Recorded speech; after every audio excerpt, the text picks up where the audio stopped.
మా నెల్లూరులో చేపల పులుసు చాలా ఫేమస్ కదా! మేము ఇలాగే చేసుకుంటాము. ఒకసారి ట్రై చేసి చూడండి. 2 రోజులైనా నిలవ ఉంటది చేపల కూర. అన్నానికైనా, దోసకైనా, రాగి ముద్దకైనా చాలా బావుంటది. నూనె ఎక్కువ పోసుకొని ఆవాలు, మెంతులు, జీలకర్ర, టమాటా, ఎర్రగడ్డ బాగా వాడిన తర్వాత చిక్కటి పులుసు పోసుకోండి.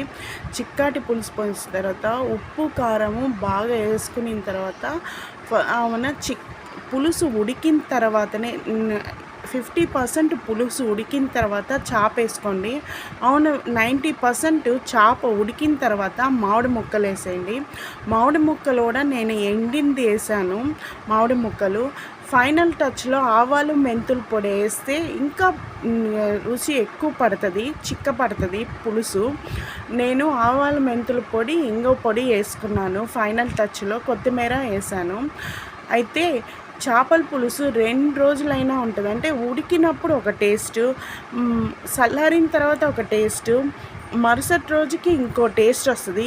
చేపల పులుసు అనేది చాలా రుచిగా ఉంటుంది. ఒకసారి ట్రై చేయండి.